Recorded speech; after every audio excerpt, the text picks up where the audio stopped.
ওর আম্মু আমারে কল দেয়, একটু আমাদের বাসায় আসো এখনই। আমি আবার আমার একটা ফ্রেন্ড ছিল, ওকে নিয়ে আমি গেলাম, ওদের বাসায় গেলাম, সাথে রাতেই গেলাম। তখন আমি যাচ্ছি, তখন ও বলতেছে যে কেন তোর এত ভালো লাগে, তুই তো এর চেয়ে ভালো মেয়ের সাথে রিলেশন করতে পারতি। পরে আমি বললাম কি, মানে হাইসাই বলতেছি যে তোর সাথে রিলেশন করবো, মানে আমার ক্লাসমেটের সাথে।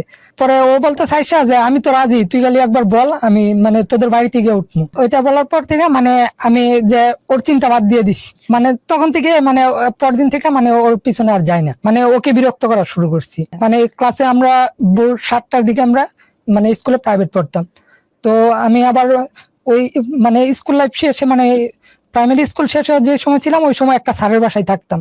তো ওই স্যারই আমাদেরকে মানে সকালবেলা প্রাইভেট পড়াইতো।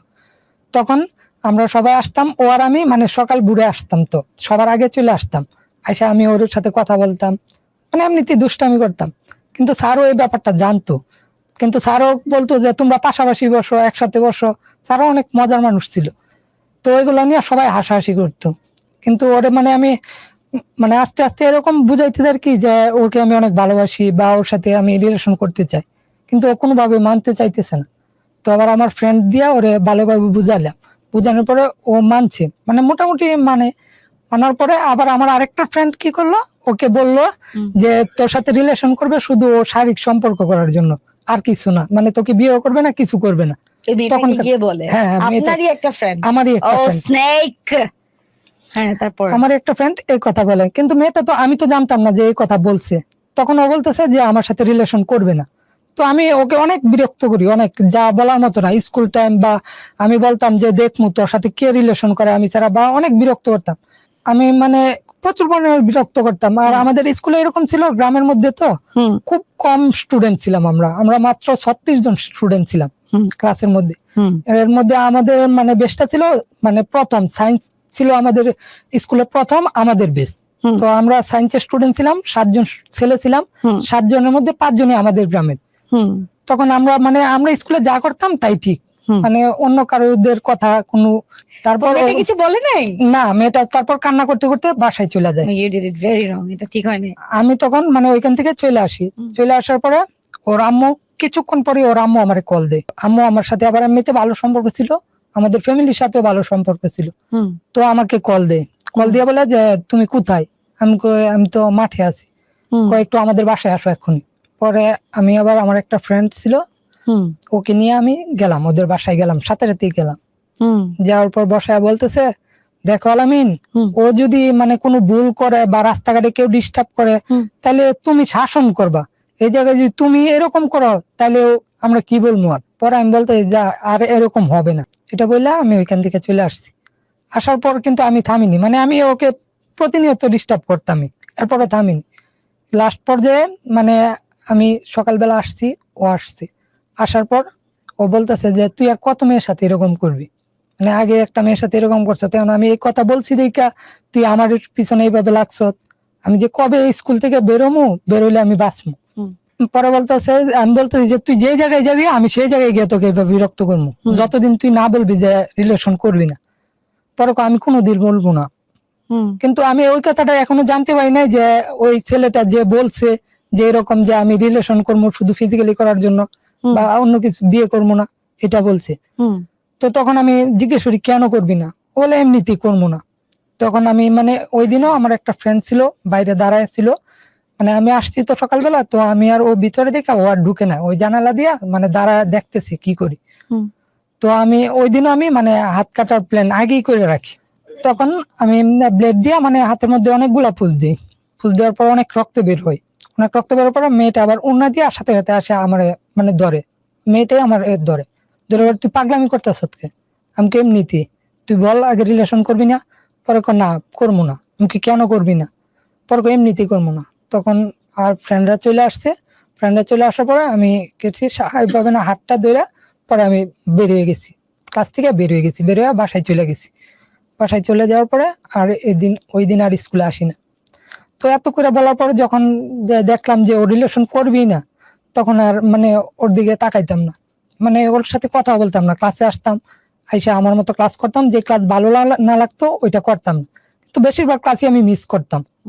ওই সময় আমি ক্লাস খুব কম করতাম, মানে বন্ধুদের সাথে আড্ডা দিতাম বেশি, বাইরে ঘোরাফেরা করতাম, ক্লাস খুব কম করতাম। তখন কিছুদিন যাওয়ার পর আমার একটা ফ্রেন্ড বলে যে ওই মেয়ের সাথে রিলেশন করবে, আমি যাকে প্রপোজ করলাম। তখন আমি নিজেই আবার ওই মেয়েটাকেই ওই ফ্রেন্ডের নামে প্রপোজ করে দিলাম। ফ্রেন্ডের নামে প্রপোজ করে দিলাম, পরে ওই মেয়ে তো রাজি হবে না, তখন ও রাজি হবে না, ওই ছেলের সাথেও রিলেশন করবে না।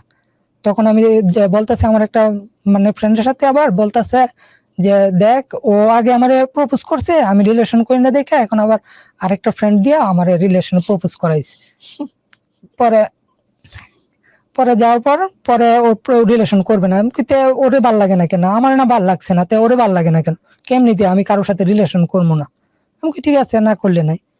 তো আর ওর দিকে আমি ওরকম ভাবে তাকাই নাই, কিছু করিনি।